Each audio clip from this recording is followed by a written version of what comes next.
Hai guys, sekarang kita ini udah mulai horor tobar ya. Jadi selamat datang di teman cerita horor tobar. Dimana sampai tanggal 31 Oktober nanti, berarti kita full nih teman cerita terus-terusan ya. Sampai bengek dah lupa ada gue yang kayaknya bengek ya.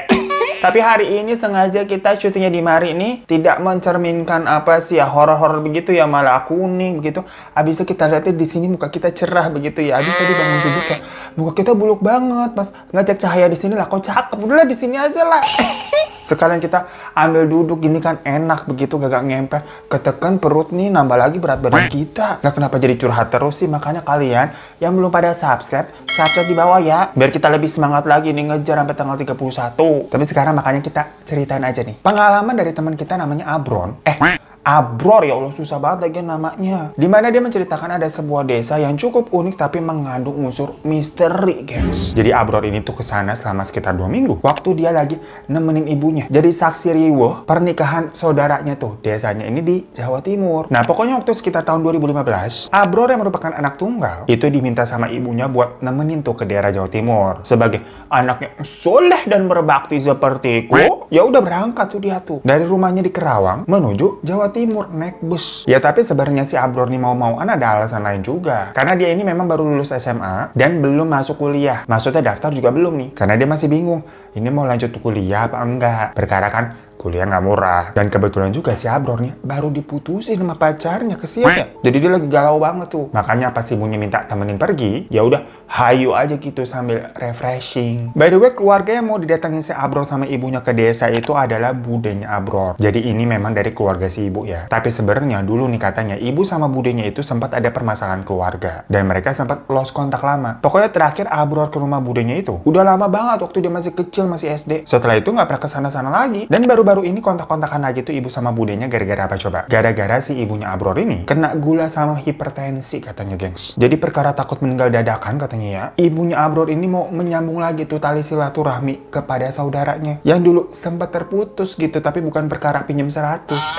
Yang intinya misalkan kalau amit-amit gitu ibunya meninggal, ibunya ini nggak punya ganjalan atau hubungan yang nggak enak antara sesama manusia, apalagi ini kan saudara sendiri. Tapi kalau dipikir-pikir agak lain ya ini pikirannya ibunya Abror ya. Soalnya biasanya kan orang kalau meninggal mendadak itu kena apa, serangan jantung, bukan gara-gara gula sama hipertensi. Ya tapi juga namanya emak-emak pikirannya emang suka lain, udah biarin aja. Kalau dipikir-pikir kan juga nggak ada salahnya, niatnya baik. Nah singkat cerita, sampailah nih Abror di desa budenya itu. Dimana ternyata kondisi dari desanya itu nggak jauh beda dari terakhir kali Abror kesana waktu SD. Ini masih inget gitu, iya masih sama emang gini desanya. Desa itu adalah desa kecil yang ada di tengah area persawahan gitu dan terpisah dari desa atau pemukiman lainnya. Yang sebenarnya cerita-cerita mengenai desa ini belakangan mah cukup terkenal, gengs. Dimana salah satu alasan Abror mengirimkan cerita ke email itu karena memang gue pernah mention mengenai daerah desa ini. Ya cuma takutnya daripada makin kesini makin kesana begitu ya. Ini kita baru permulaan horor tober, kagak usah cari masalah. Jadi seperti biasa di teman cerita, sebisa mungkin kita samarkan aja udah namanya. Nah desa ini tuh terbilang cukup unik karena hanya dihuni 20-an kepala keluarga, gengs. Yang bisa dibilang mereka semua ini tetangga tapi rasanya udah kayak saudara. Karena saking intimate-nya nih satu sama lain. Ya soalnya kan kita ini ngomonginnya desa, bukan kayak klaster townhouse perumahan gitulah, cuma 20 kepala keluarga. Pokoknya di sana nih antar warganya udah pasti saling mengenal. Dan misalkan kalau ada pendatang baru, satu desa tuh pasti tahu. Karena warganya dari tahun ke tahun mah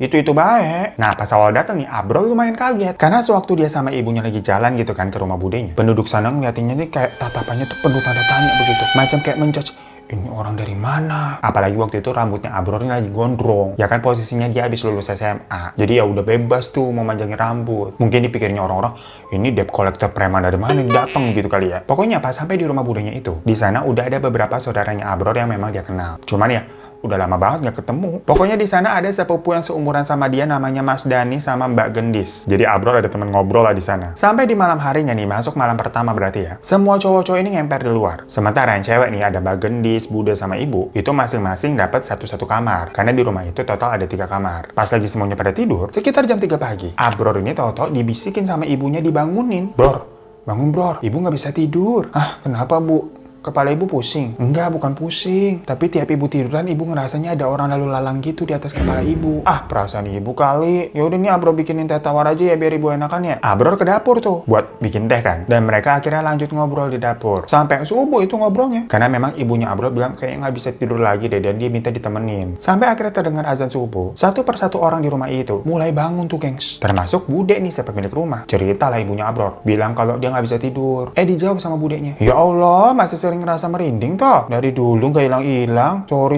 wis aku lali. Udah. Abis ini sampai nanti kamu pulang ke Karawang nih, nanti tidur di kamarku aja ya. Insya Allah abis ini nggak ada apa-apa kok. Abror sih nggak ngerti tadi apa yang diomongin sama budenya ke ibunya ya. Tapi usut punya usut. Dan percaya nggak percaya, kata budenya nih, dari kamar belakang tuh, area belakang, yang memang daerah kamar yang ibu tempati, itu energinya tuh berbeda dengan yang bagian area depan. Dimana kalau kamar budenya nih masuknya ke area depan ya. Beberapa orang pintar yang sempat mampir ke rumah bude nih sempat bilang kalau memang energi di area belakang ini tuh berbeda. Makanya setiap ada keganjilan, itu pasti kejadiannya selalu tuh di area belakang situ. Tapi kalau Bude sendiri nggak pernah bilang kayak ada sesuatu yang mistis banget yang pernah mengganggunya. Paling kadang yang paling sering tuh katanya barang-barang suka berpindah atau kayak hilang sendiri gitu gengs, kayak ada yang ngumpetin. Cuman waktu itu Abror yang mendengar kayak ceritanya Bude kan apa iya? Karena Abror sendiri pun tipe-tipe yang nggak percaya gitu-gituan. Dianggapnya budenya ini tuh masih mempercayai hal-hal mistis karena tinggalnya masih di perdesaan. Nah karena pada saat itu udah banyak yang bangun pada mau sholat subuh, Abror ini niatnya mau nyuci gelas dulu. Tadi kan dia habis buat teh tawar untuk ibunya kan udah selesai nih.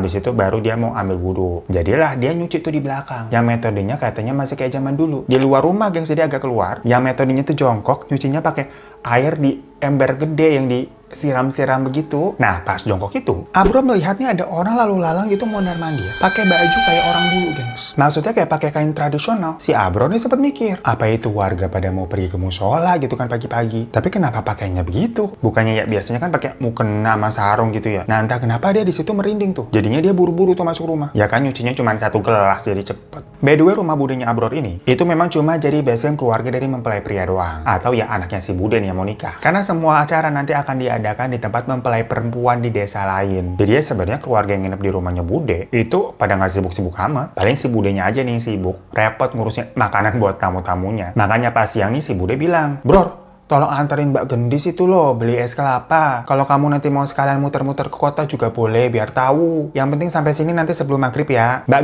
Gendis ini sebenarnya sih masih kelas 3 SMA. Jadi lebih muda nih dari Abror nih. Lah Abror kan udah lulus SMA. Tapi si Abror tetap harus manggilnya pakai sebutan Mbak. Karena Mbak Gendis ini adalah anak dari kakak ibunya. Dimana itu memang katanya ada di keluarganya. Jadi walaupun usianya lebih muda, tapi tetap harus dipanggil Mbak ataupun Mas kalau dia itu adalah anak dari kakak orang tua kamu. Dan si Mbak Gadis ini pun manggil Abror juga sebutannya pakai ngomong Dek gitu. Harus ada kata Deknya. Kalau misalkan Abror gitu ya, nggak sopan kata jadinya gengs. Yang sebenarnya nih tiap Abror dipanggil kayak Dek, itu kayak geli ya. Ya secara kan Abror lebih tua dari dia. Dan Abror ini juga anak tunggal, jadi kayak aneh aja dengarnya. Dia nggak pernah dipanggil dengan sebutan Dek ataupun Kak gitu loh. Mana katanya si Mbak Gendis ini tuh cantik. Jadi kalau kata Abror nih enakan dipanggil Mas begitu. Secara Abror lebih tua, jadi kayak lebih pantas juga Mas gitu, enak. Ya bisa aja lu kue cucur. Udahlah singkat cerita aja lah. Boncengan tuh si Abror sama Mbak Gendis. Diajaklah si Abror nih mampir ke alun-alun kota. Buat ya main-main sama lihat-lihat lah suasana alun-alun kota sekarang tuh bagaimana sih. Ya nggak sekarang juga, ini mah tahun 2015 ya. Tapi kan Abror udah lama tuh nggak ke situ. Habis itu baru pulangnya mereka mampir beli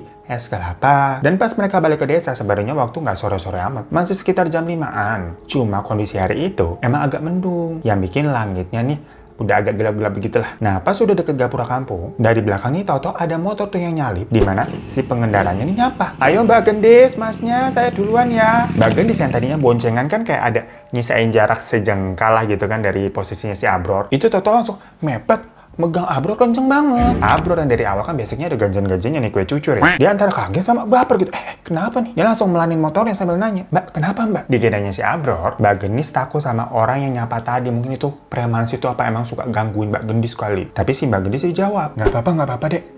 Udah cepetan nyetirnya, nanti tak ceritain aja di rumah." Begitu sampai rumah nih, Mbak Gendis langsung masuk rumah. Nyariin Bude tuh sambil cerita masalah tadi. Yang mana tadi pas di gapura, ada motor tetangga mereka yang ngendarain itu ternyata namanya Pak Joko. Nah, di belakang Pak Joko, ada kakek-kakek yang dipanggil Mbak Surip tuh lagi dibonceng. Pas Mbak Gendis lagi cerita begitu ke Bude, si Abror yang denger kayak semetes yang nggak ada yang aneh. Emang kenapa ya? Karena Abror juga ngeliat nih, si Pak Joko tadi tuh emang boncengin kakek-kakek. Tapi pas si Mbak Gendis tahu ternyata si Abror juga lihat, dia malah kaget. Kok bisa si Abror juga lihat? Masalahnya kata Mbak Gendis, Mbak Surip Surip itu udah meninggal lama, gengs. Ya di situ si Abra masih positive thinking ya, kayak nggak mungkin itu hantu yang dibonceng. Lah mereka kan berdua nih bisa lihat tuh barengan. Apalagi itu juga masih sore-sore. Jadi mungkin aja itu kakek-kakek yang mirip Mbak Surip kali begitu. Tapi Bude bilang kalau emang warga sini tuh banyak yang suka diliatin sama penampakan Mbak Surip ini. Cuma Bude yakin sih kalau Mbak Surip kayaknya nggak ada niatan jahat deh dengan tiba-tiba nampakin diri begitu ya maksudnya. Karena Bude tahu nih dulunya nih Mbak Surip mah orang baik. Makanya Bude mikir kira-kira ada apa yo begitu loh maksudnya. Nah dari situ Bude malah lanjut cerita kalau Mbak Surip itu meninggal nggak lama setelah Pak Joko yang tadi nyapa tuh menikah, gengs. Jadi Pak Joko itu anak tunggalnya Mbak Surip, dimana ternyata di desa mereka ada sebuah fakta yang bercampur mitos yang bilang kalau jumlah keluarga di desa tersebut itu tidak boleh lebih dan tidak boleh kurang dari jumlah angka tertentu. Nah, karena Pak Joko ini udah menikah, otomatis ada pertambahan keluarga dong. Yang mana sebenarnya Pak Joko nih sebelumnya sudah berencana mau cabut dari desa itu. Karena jatuhnya takutnya bisa melanggar adat desa dengan melebihi jumlah keluarga yang seharusnya. Takutnya nanti bakal ada malapetaka yang datang gitu loh maksudnya. Tapi akhirnya Mbak Surip sendirilah yang melarang Pak Joko. Jadi Pak Joko yang nggak dibolehin tuh pergi dari desa itu. Karena mungkin kan Pak Joko ini anak satu-satunya. Dan Mbak Surip juga ngerasa udah tua. Si Mbak Surip ini malah sempat bilang, pokoknya jangan pindah dari sini. Dan sekarang kamu ketua keluarga di sini. Selanjutnya pokoknya aku nurut karo awakmu. Pak Joko sendiri soalnya sempat cerita tuh curhat ke suaminya Bude, si Pak D.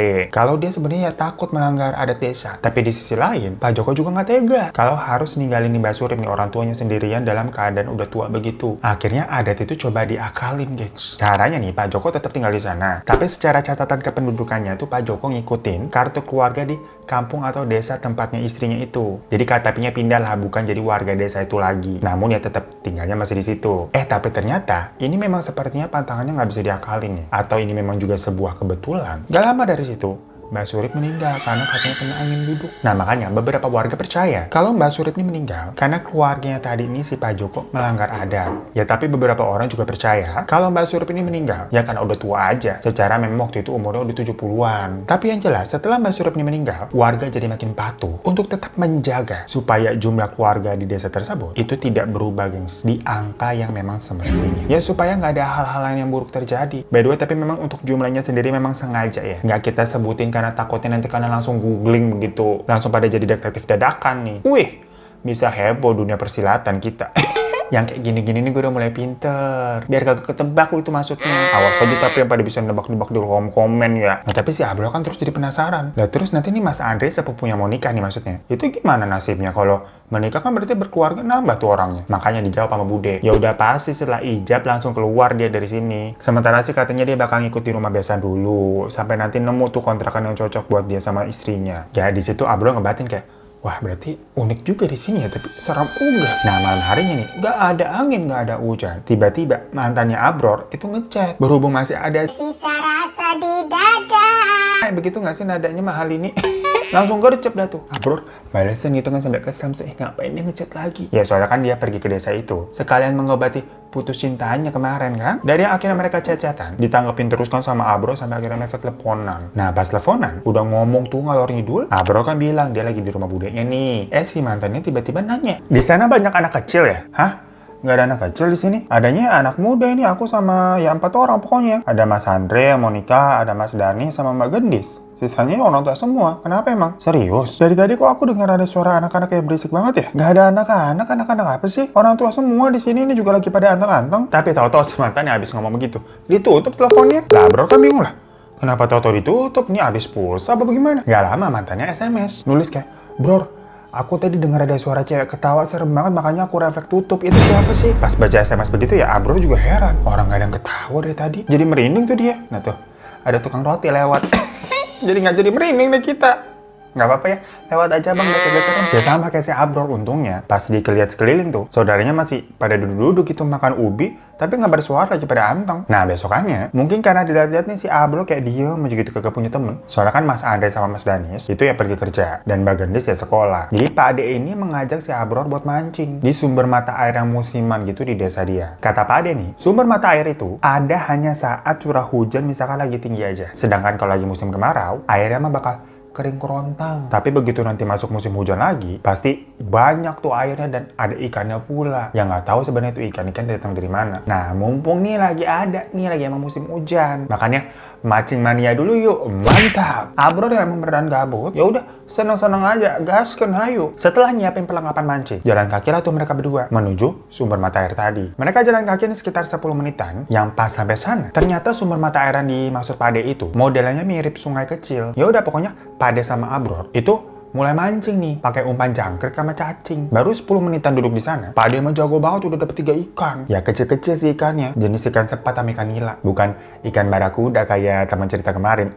Ya kalau si Abror mah boro-boro, ikannya kagak dapet, umpannya juga hilang mulu. Cupu lo. Ya katanya sih persis kayak kisah percintaannya. Udah nebar umpan nih alias nebar pesona kemana-mana, tapi kagak ada nyangkut.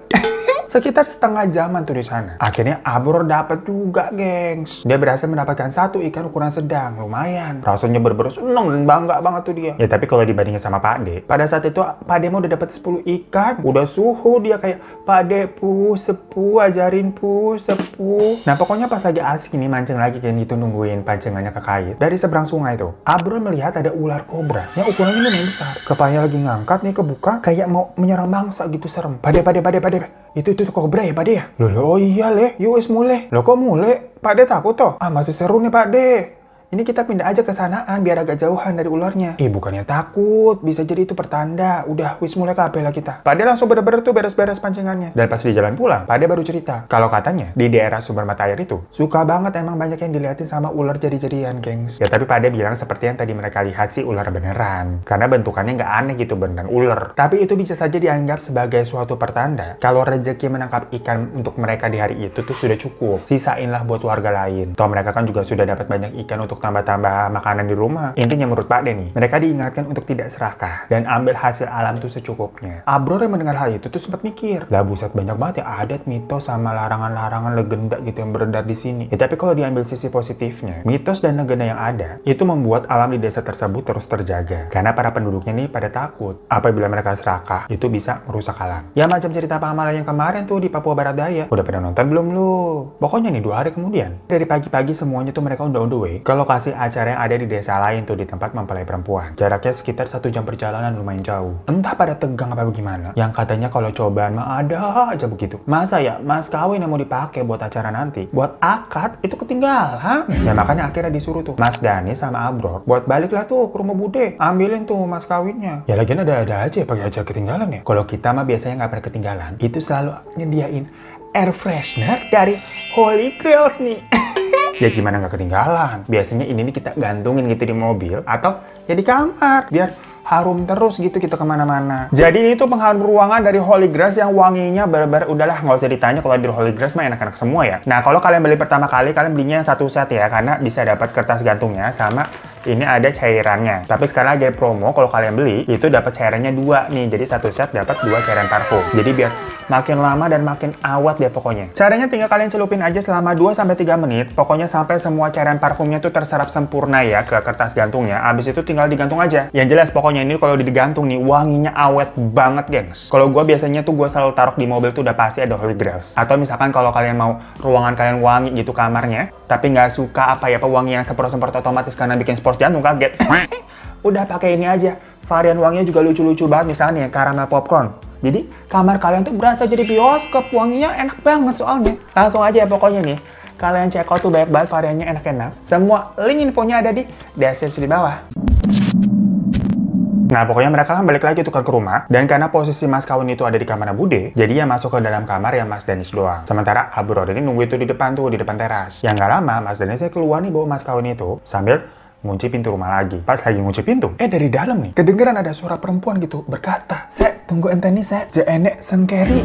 Maksudnya tunggu sebentar, masih ada yang ketinggalan gitu. Lah si Abror kan refleks yang nanya ya, "Loh, masih ada yang ketinggalan tuh di dalam, Mas?" "Ora ono, Bror. Saya tak cek sepisan nih. Nggak ada, Bror. Sebentar biar aku cek sekali lagi," gitu maksudnya. Lah susah banget ya bahasa Jawa ya. Ya udah akhirnya masuk lagi tuh Mas Denis tuh. Dan bersama dengan itu juga, Abror dapat telepon dari Bude yang bilang kalau kado buat besan itu ketinggalan juga di kamar, tolong sekalian diambilin. Tapi belum sempat nih Abror ngasih tahu ke Mas Denis kalau ternyata ada barang lain yang ketinggalan. Si Mas Denis udah keluar sambil bawa tentengan lain aja gitu, gengs. Ya nanya lagi lah si Abror. Bude udah telepon kamu juga tuh, Mas? Kok tahu ada lagi yang ketinggalan? Udah telat kita, yuk jalan lagi yuk, nanti ceritanya di jalan aja. Nah, di jalan Mas Danis nih akhirnya juga cerita kalau di rumahnya itu memang kadang suka terjadi hal-hal di luar nurul, kayak yang barusan tadi tuh. Jadi kan awalnya Bude bilang kalau mas kawin yang ketinggalan itu ada di lemarinya dia. Dan pas Mas Danis nih masuk ke kamar, ya itu dilihat kondisi kamar kan masih rapi nih. Ya udah Mas Danis langsung ke lemari ngambil mas kawinnya. Habis itu kan keluar kan. Tapi tahu-tahu ada suara asing tadi tuh yang katanya ada yang ketinggalan gitu dari perempuan di dalam. Pas Mas Danis masuk lagi ke dalam, ternyata di kasur kamarnya Bude itu ada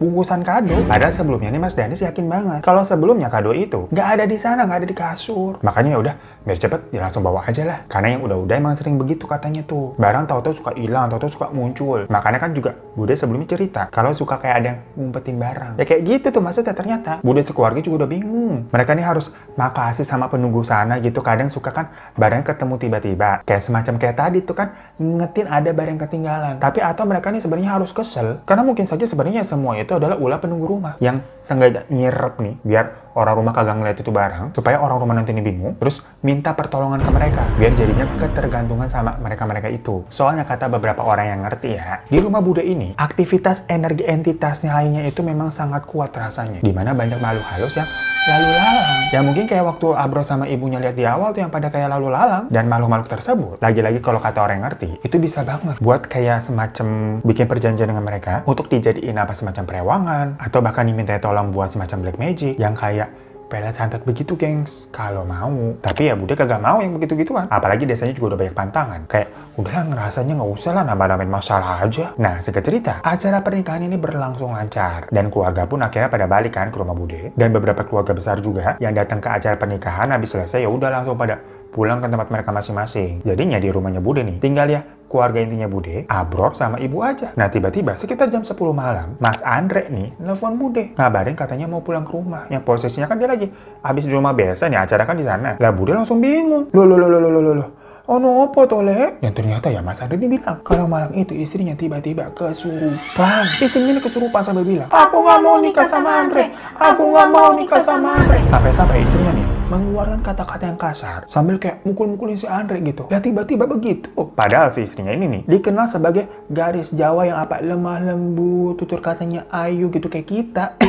Lah karena si istrinya sampai nyerang Mas Andre gitu, sampai mukul-mukul nyakar-nyakar, ya daripada Mas Andre-nya juga kenapa-napa, makanya Mas Andre diminta untuk menjauh, pulang aja dulu. Sampai si istrinya nanti ini udah bisa tenang. Belum juga malam pertama loh padahal itu loh. Yang Mas Andre kayak, ya udahlah sabar gitu kan. Sabarnya Mas Andre sempat nggak mau balik. Soalnya dia juga kepikiran lah mengenai pantangan desa. Takutnya Mas Andre ini kan sudah resmi menikah. Jadi kehitung jumlah keluarganya udah lebih nih. Dan kalau Mas Andre tetap menetap di desanya Bude, takutnya ada apa-apa. Tapi di lain sisi dia juga bingung mau kemana nih. Ya kalau Bude sama Pade sebagai orang tua, itu pastinya tetap menerima anaknya kalau mau pulang lah. Setidaknya sampai suasananya kondusif. Yang intinya ya udah bener aja, akhirnya malam itu Mas Andre nih balik nih ke rumah nih. Tapi masalahnya nggak langsung selesai. Malahan ada masalah selanjutnya. Yaitu istrinya Mas Andre dikabarkan hilang, guys. Jadi tahu-tahu nggak ada gitu di kamar, nggak tahu kemana. Barang-barangnya juga nggak ada yang dibawa masalahnya. Padahal terakhir kali istrinya masih pakai baju pengantin loh waktu kesurupan tuh. Orang tuanya ini baru waktu pagi-paginya pas mau subuh. Dicek lagi tuh ke dalam kamar lah.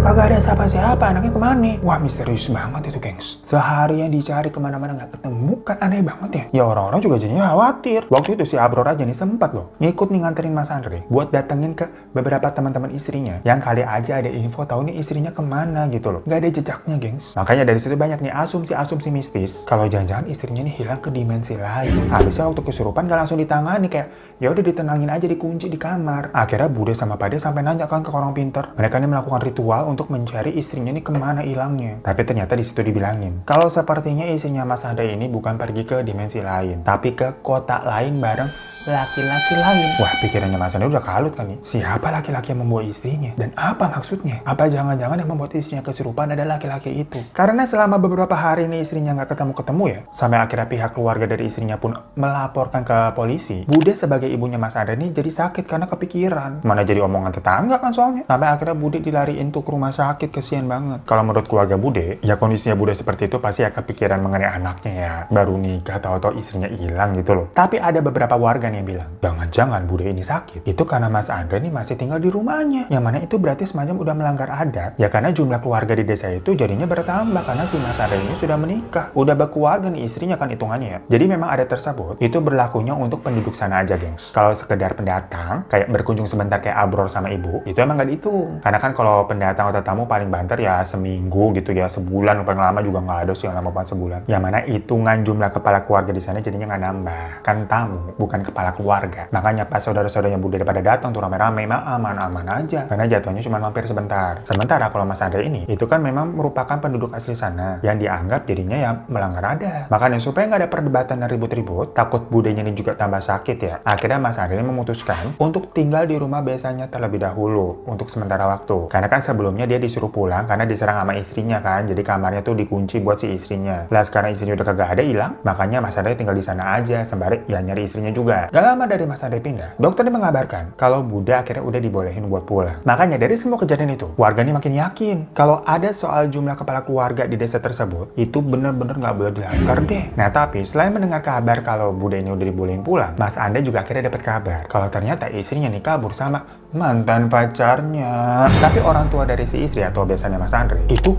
yakinnya nih anaknya diguna-guna. Tapi waktu Mas Andre akhirnya kan nginep tuh di kamar istrinya kan, dia nemuin tuh buku diari yang memang di situ istrinya menuliskan kalau sebenarnya dia masih sangat cinta dengan mantannya itu. Baru itu tanggalnya sebelum pernikahan. Tapi memang hubungan sama mantan pacar itu tidak direstui sama orang tuanya. Makanya dia berniat buat kabur. Sampai rencana kaburnya juga tulis tuh mau kemana. Kayak bercurhat lengkap. Cuma ya nama daerahnya aja ditulisnya. Nggak spesifik sampai alamatnya di mana, nomor rumahnya berapa, begitu kagak. Makanya pas Mas Andre mencoba ke sana tuh mencari daerah yang ditulis tadi di buku diari, nyari, ketemu ternyata istrinya sama mantannya itu ada di sebuah kosan. Ya langsung lah dilakukan semacam adegan penggerbekan gitu, gengs. Karena kan istrinya statusnya masih istri dia ya, sah ya istrinya Mas Andre maksudnya. Dan jatuhnya berarti dia di situ sama laki-laki lain ya zina, selingkuh. Udah langsung diangkut tuh dari situ tuh. Akhirnya si istri juga ngaku kalau kesurupannya tempo hari itu cuman pura-pura doang biar dia nih nggak dipegang-pegang atau tidak melakukan malam pertama Mas Andre. La ilaha illallah. Ya udah di situ kan Mas Andre sakit hati ya, menalak lah istrinya langsung. Ya why ya. Ternyata kagak ada unsur mistis-mistisnya. Ini mah